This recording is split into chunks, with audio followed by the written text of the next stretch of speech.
What's up, YouTube? Xandar the Legend today, here with another pre-release exclusive from Magic Origins. This time we have the Jace Bellerin pre-release kit that you'll be seeing tonight or this weekend at your pre-release. Also, once again, I'm joined by Marcus with MTG Epic. What's up, everybody? Glad y'all could be here.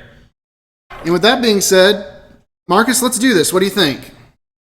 I think Pack 3 is going to be really good for you. I just don't know about the others, buddy. So pack number 3, Marcus says. Once again, handy dandy Paula Deen will be getting us into this. She came out of retirement just for these Magic Origins pre-release boxes. And just like that, she's going back into hiding because you can't have too much of a good thing, and 2's the lucky number. Now I need to take this off camera so nobody sees what our pre-release promo is going to be. In every pre-release kit, guys, we do get an informational insert that's going to talk about our Planeswalker. In this case, Jace Bellerin, his backstory, how to build a deck, maybe a little bit about Friday Night Magic. They're actually really cool, so take a few moments whenever you get them, take a look at them, and all of that. Guys, every pre-release kit's going to come with a total of 6 Magic Origins packs. Now, Marcus, he said it was number 3, so we're going to put that third one down and that third one over there because we don't know which one he was talking about. He might be a psychic, but he can't read my mind as well. Once again, we do have our blue dice, and it's pretty generic. Me and Marcus were comparing them a minute ago, and it's literally an exact copy of Born to Gods, but it's okay, Magic. You had one home run. We don't expect you to do it all the time. Let's get straight into our pack openings. What do you think? Is it time? You're muted again, Marcus. No, it's time, brother. Oh, okay. There you go. All right, we're going to try to do this a little differently last time so we can go back over our rares at the end. Our first common's a Mighty Leap, a Stratus Walk, and we're doing blue, so that Stratus Walk's going to be really good. Phyrexia's Disciple, Suppression Bonds, really, really good also for your limited draft.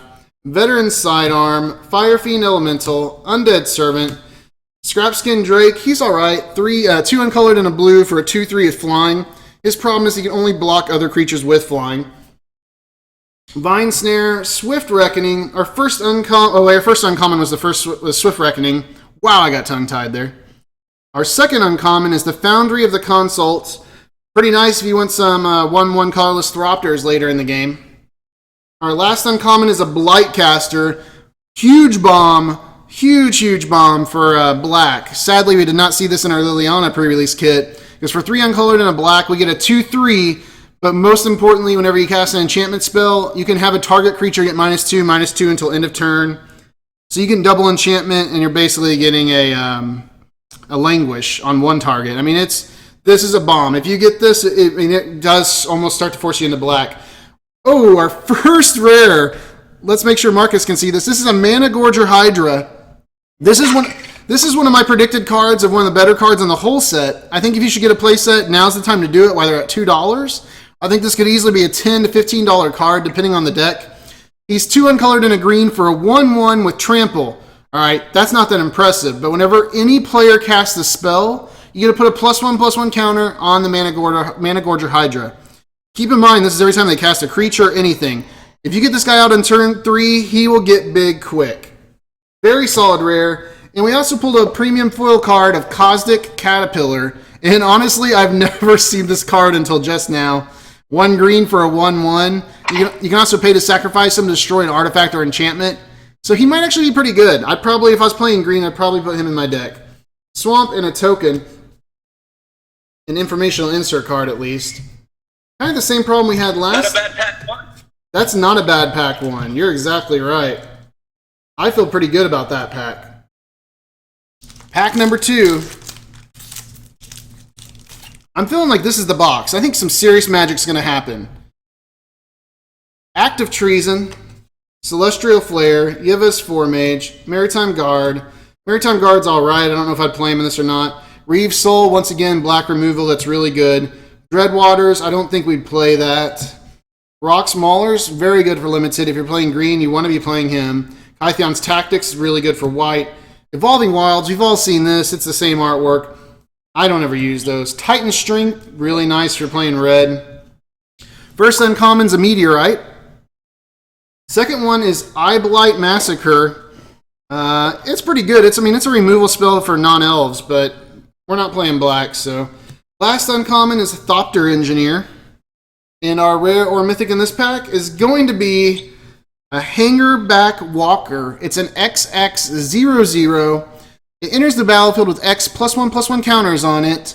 When Hangerback Walker dies, put a 1/1 colorless Thopter artifact creature token with flying onto the battlefield for each +1/+1 counter on Hangerback Walker. Alright, so basically when he dies, he turns into a whole bunch of Thopters. You can also do 1 uncolored and tap him to put a +1/+1 counter on him. This is actually a really good card. I would definitely be playing this. What about you, Marcus? Yeah, I'm in. Put me in for that. I think anything you can pump and make bigger, it's good early, it's good late, and whenever it dies, I mean, you get a whole crap of Thopters. I mean, great card. For limited. It probably won't go nowhere as far as standard play. Infectious Bloodlust. You never know, brother. You never know. It is kind of surprising to see what cards do see play and get used. Acronian Jailer. This is probably one of the best commons in the whole set, I feel like. He's 1 white for a 1/1, but most importantly, for 2 uncolored and a white, you can tap target creature. I've had this card destroy me so many times because they lock down all my creatures and I can't block or I just can't do anything. Stratus Walk, we're definitely going to be playing with that. Vastwood Gorger. Another Reeve Soul. Man, a lot of removal in this. Fairy Misserkent. Land of War Empath. Another Kythion's Tactics. Gurper Gearcrafter. Undead Servant. First uncommon's a Goblin Glory Chaser. A Gnarlroot Trapper. Anchor to the Aether. Now this is in our colors. 2 uncolored and a blue. Put target creature on top of its owner's library and scry 1. I'd probably run this, actually. It's pretty low mana cost, and it's got scry, so we can search through our deck a little bit. Anything that helps us filter, I like. And our rare uncommon in this pack is going to be a Herald of the Pantheon. It's 1 uncolored and a green for a 2/2. It's a Centaur Shaman. Enchantment spells you cast cost 1 less to cast. Whenever you cast an enchantment spell, you gain 1 life. This is a really solid card, and depending on what we got for green and white, this could force us into green and white, actually. There's not too many, I don't think there's a single enchantment in blue. There's a couple, not very many. So, just something we're not going to see very much of. Oh, hey, we got an emblem for Chandra. I wonder if, is that a good warning sign, you think, Marcus? Well, I said pack 3. I think you grabbed the wrong pack 3. Well, it's not Chandra, though. It's just her emblem. Right, so you got her emblem in the 3rd pack. No. Actual card. We got packs 3 and 6 right here. So those are off to the side. Your lucky packs that you did the voodoo magic with, we're still waiting. Okay. All right. Well, it's a good sign for what's to come. It is, yeah. Active treason. The question is, if we get her, would it force us into red? I think so. Maybe. I don't know. I'd have to see what our whole red pool is like. Celestial Flare. Great removal card for white. It's a double white. The player has to sacrifice an attacking or blocking creature.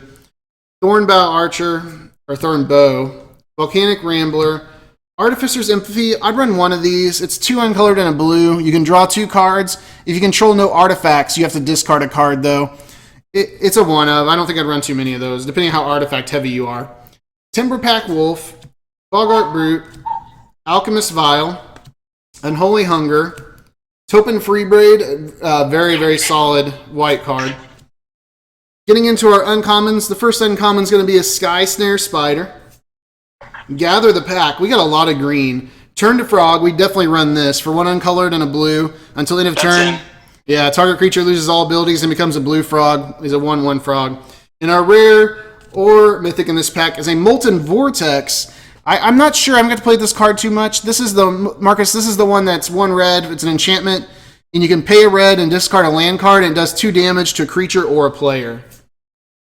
So, I mean, it's not terribly bad. I don't know if it's going to make the cut long term. I'm going to foresee the future and say that's not going to be played. Not going to be played. Okay, you guys heard it here first. Once that's a thing, it's going to be a thing. I'm telling you, it could be a thing, especially in mono red. Is this our 3rd pack or 6th? This is pack number 6, not pack number 3. I feel bad for Marcus, guys. He really can't see what's going on here. All right. Dark Dabbling. Chandra's Fury, awesome removal for red.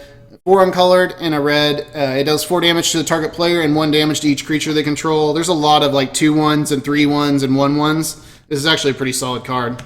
Charging Griffin, great. It becomes a 3/3 flyer when it attacks. Macabre Waltz, not going to help you in your limited pre-release. It does stuff with your graveyard. Aerial Volley's pretty crappy too. It only targets air. I don't really feel it's too good. Bone to Ash, I actually do run. It's 2 uncolored and a double blue. It counters target creature spell, and you get to draw a card. Anything that gives you card advantage, I really like. And it's so late, you're going to block something big from being cast, most likely. Leaf Guilt Glider, Topin Free Blade again. Ringward Owl, we'd definitely be playing that in blue. Bogart Brute. Our first uncommon is a Mage Ring Network. Oh, a Scab Goliath. This is exactly what you want to see in blue. This is a great card. 5 uncolored and a blue for a 6/9. 69, I mean, it's the best number in the world. So, as an additional cost to cast it, though, you have to exile 2 creature cards from your graveyard, but he does have Trample. A 6/9 with Trample for 6 mana. That's just... Blue don't see stuff like that. That's amazing. He was a mythic in Innistrad, so... Crazy. Mythic to an uncommon. Undercity Troll. Once again, I said this is great if you're doing green. And our rare mythic in this pack is a Nissa's Revelation, and there's Immerkulu in the background, however you want to call him. 5 uncolored, double green, sorcery. You can scry 5 cards, then reveal the top card of your library. If it's a creature card, you draw cards equal to its power, and you gain life equals to its toughness. Would you play it, Marcus? I don't know. I don't think I would. If it's played, it's one of the last ones that you're looking at. And I think I was wrong about the Scab Goliath. I'm thinking Scab Ruinator. Oh, yeah. Scab Ruinator was a mythic in Innistrad, so Scab Goliath might have made a jump from rare to uncommon, but not in mythic. I was going to say, that'd be pretty crazy.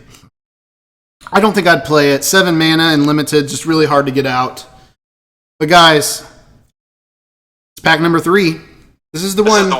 This is the one Marcus did his magic on, all right? What do you think?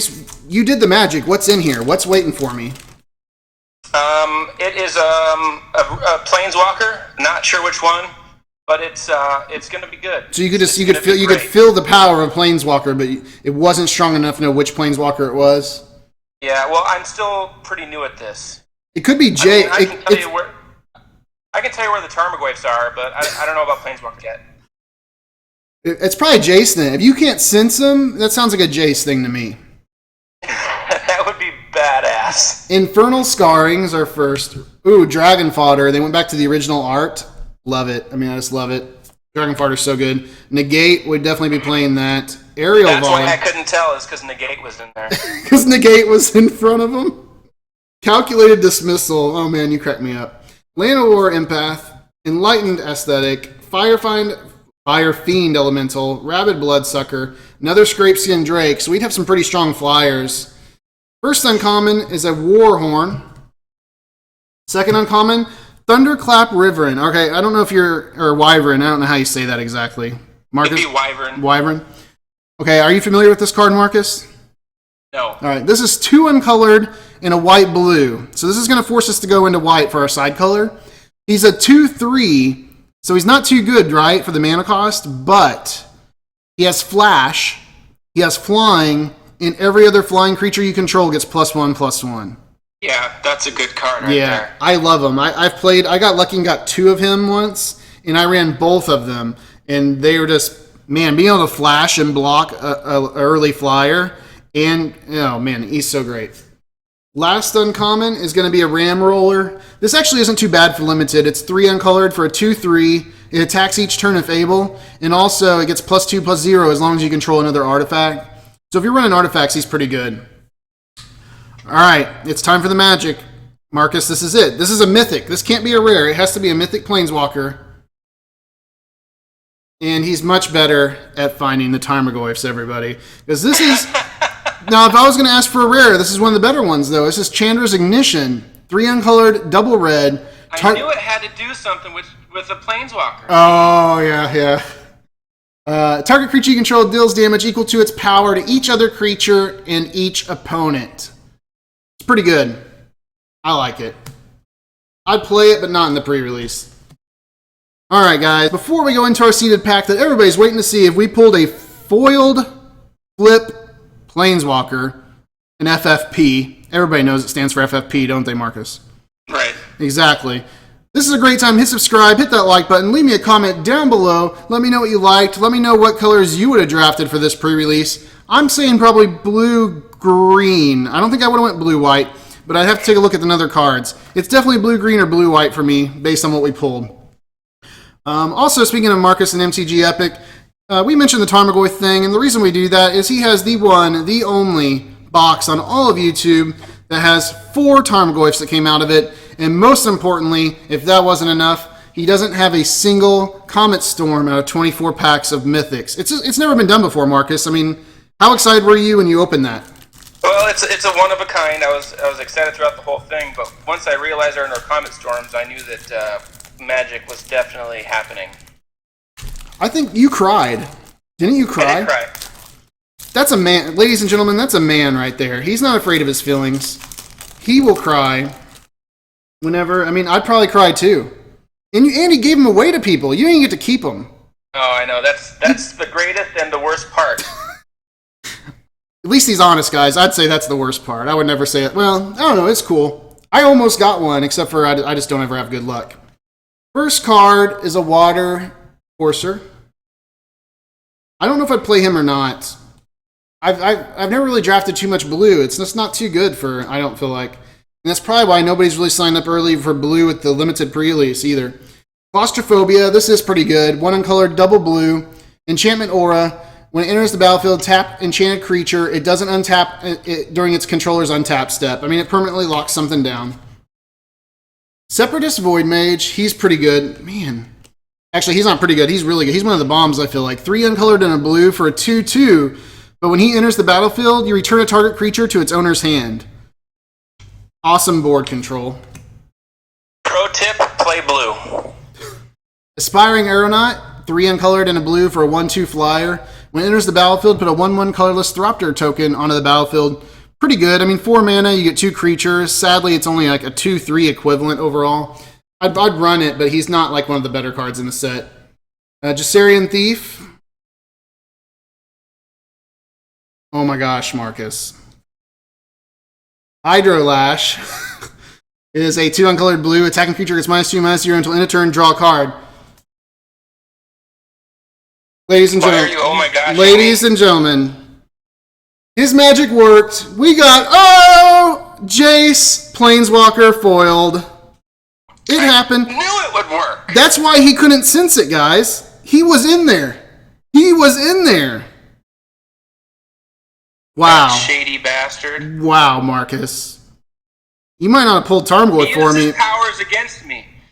He's sneaky like that. He knew you were doing it for evil.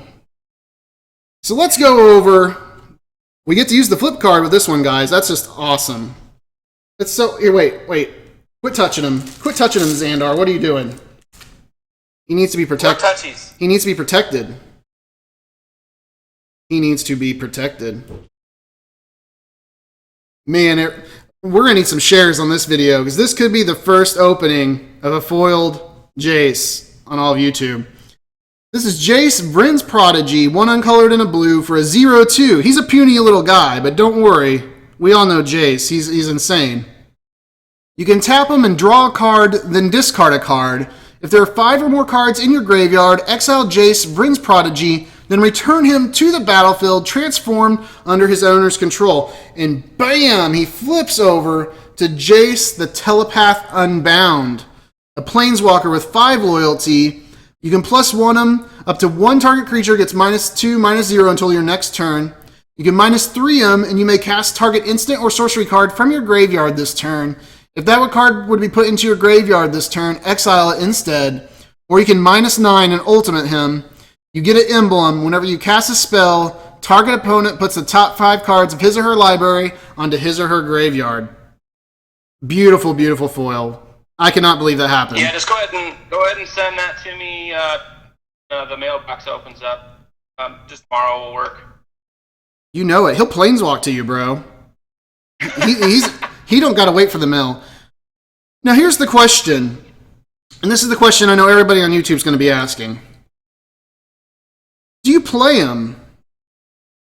and I don't want to sound stupid here, but I think this is a great card, and this is a great card for Standard. But for Limited, do you really think you're going to get to utilize this card and do something with it? Here's your answer. I'm going to make this simple for you. I know what I would do, so I'll tell you once I hear your response. Here's the deal. Show me his non-flipped version. It's 2 mana for a 0/2. And his ability. He gets to draw a card, so yeah, you get to filter. So yeah. So even if you can't flip him, it's playable, bro. Yeah, he lets us cycle, and that's why I'd play him. But you know why I'd really play him? Because he's foil. Foil Planeswalker! Beep, beep! That's right. Your opponent's going to crap themselves, and they're going to say, you know what, Zandar, you just take this win. And I'm going to go, you know what, Marcus? I don't want that. I want to earn it, okay?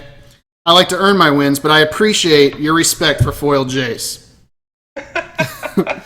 Guys, that's Marcus with MTG Epic. This is Zandar, the legend. And man, what a legendary day. Foil Planeswalker. We finally made it happen. And guess what? You guys get to see it all before it happens tonight at your local game store. Call ahead, make reservations. Make sure you guys get out and play Origins. I think it's going to be one of the best pre-releases we've seen in a long time. This is Zandar and Marcus. Peace. Have a good one, guys.